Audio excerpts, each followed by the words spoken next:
I thought I was alone in the cave. Then someone said, "Don't be afraid, Ive." The cave was darker than space itself. My helmet light flickered over uneven stone walls as I crouched low, pushing deeper inside.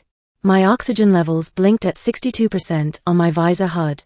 It wasn't enough for an extended expedition, but I hadn't expected to find this cave when the storm forced me off course. The planet was supposed to be lifeless. At least, that's what every report said before we landed. Jagged black cliffs stretched across horizons, seas of violet mist churned endlessly, and the skies burned with lightning storms that never seemed to rest. But caves were rare. I entered seeking shelter, convinced I was alone. The deeper I went, the quieter the world became, until even the storm outside was muffled into silence. The cave floor was slick, as though moisture seeped upward instead of dripping downward. My boots left faint glowing tracks from whatever strange mineral dust coated the surface. Then I heard it. A voice. "Don't be afraid, I've been waiting for you." My heart slammed against my ribs. My first thought, the radio was glitching, maybe catching fragments of my team's chatter. But no, my comms were dead. I'd lost signal hours ago. The voice wasn't in my helmet speakers.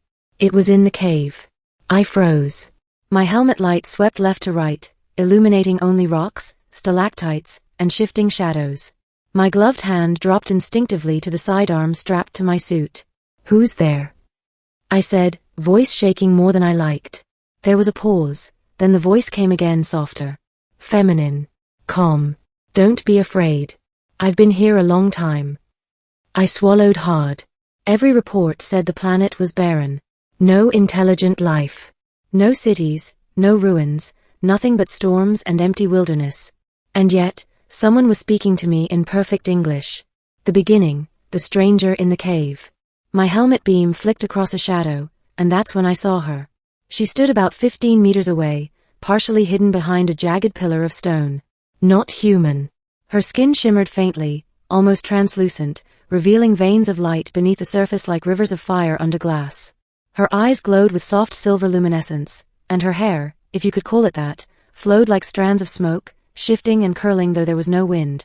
My training screamed at me, first contact protocol, stay calm, record everything, avoid sudden aggression. I raised both hands slowly to show I wasn't hostile. "I didn't think anything lived here." Her gaze lingered on me, unblinking. Then, almost shyly, she stepped out from the rock and approached. Her movements were graceful, almost liquid, but her feet left faint glowing prints like mine. "You're not the first of your kind to come," she said, voice echoing softly against the stone. "But you're the first to survive long enough to find me." A chill ran down my spine. Others had been here? We'd only landed 3 days ago. No missions before ours had ever returned, at least, not in the history I knew. "What are you?" I asked, trying to steady my breathing. She tilted her head. "Once, I had a name. Once, I had a people. But time erodes all things. Now I am only what remains. A guardian." Her words vibrated strangely, not just in my ears but in my chest, like they carried resonance beyond sound. I should have been terrified. And yet, her tone wasn't threatening. There was a strange warmth in it, something that reached past my fear. The middle, the guardian's story. We walked deeper into the cave, side by side, though I kept glancing back to mark my path. The deeper we went, the more the stone walls seemed to glow with veins of the same silver light that pulsed beneath her skin. "You said you were waiting," I ventured. "For me." "For anyone," she corrected softly. "But not everyone can hear me. Not everyone can see." I frowned. "See what?" She extended her hand toward the wall.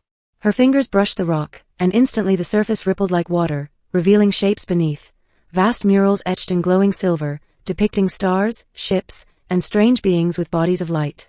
"My people were not unlike yours," she said. "We crossed the void, built worlds, dreamed of eternity. But we miscalculated.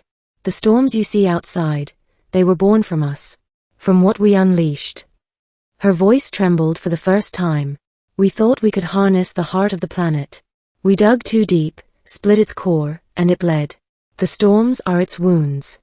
The air itself is poisoned with our arrogance. And my people, my family, were swallowed by it." I stared at the mural. Beings of light surrounded a glowing sphere, their hands raised, until jagged cracks split it apart. After that, The images dissolved into chaos. "You survived," I said quietly. She nodded. "I was chosen to endure. To guide, should another come. The storms cannot kill me, but they cage me.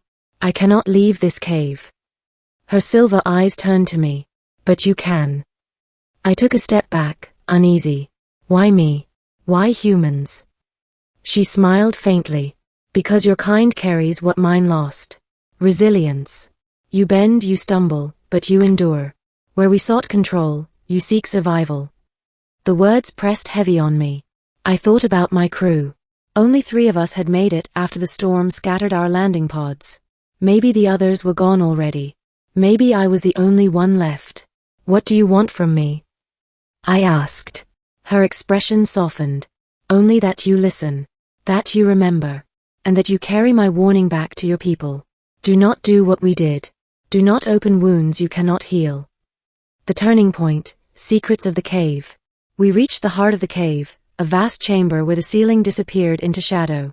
At its center was a pool, glowing with silver light, swirling as though alive. The guardian knelt beside it, her reflection fractured into endless ripples.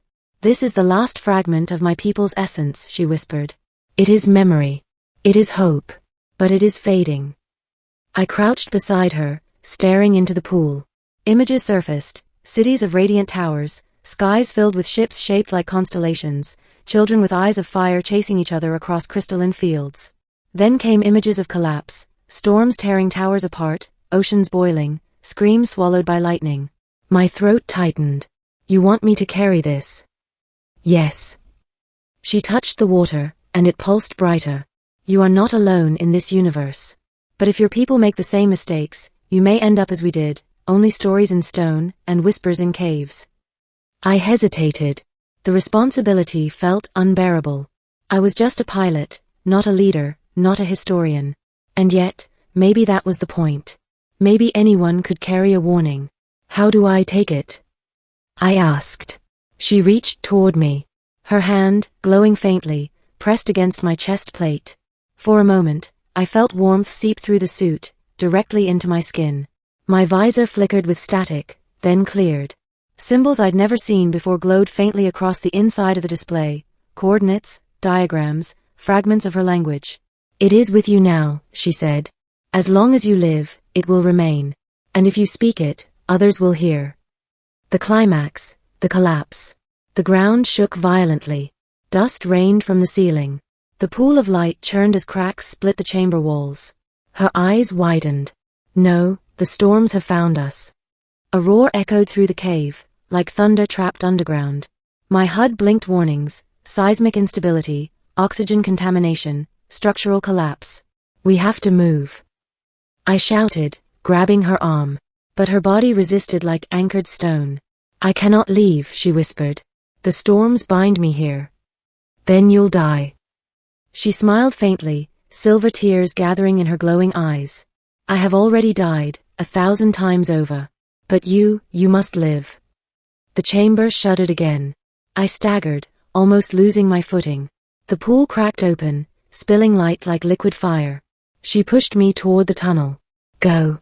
Carry it. Survive." I shook my head violently. "Not without you." Her hand cupped my helmet, gentle despite the chaos. "Don't be afraid. I've given you all I can. That is enough." And then before I could argue, a surge of light burst from the pool, engulfing her. The last thing I saw was her face, calm and resolute, as the cave collapsed in a storm of fire and stone. The ending, the survivor. I woke to the sound of rain hammering against my suit. I was outside, lying on the jagged cliffs, half buried in ash and dust. My oxygen gauge blinked at 19%. The cave was gone. Nothing remained but a smoking crater where it had stood. No sign of her. No sign of the pool. And yet, when I touched my chest, I felt warmth still there. My visor lit up again with the symbols she'd given me. The knowledge hadn't been lost. I staggered to my feet, staring at the raging horizon. Somewhere out there, maybe my crew was still alive. Maybe rescue would come. But even if it didn't, I had something more important now, her story. Her warning. As I trudged forward into the storm, I whispered to the empty air. I thought I was alone in the cave. Then someone said, "Don't be afraid, I've been waiting for you." And I swore I'd never forget.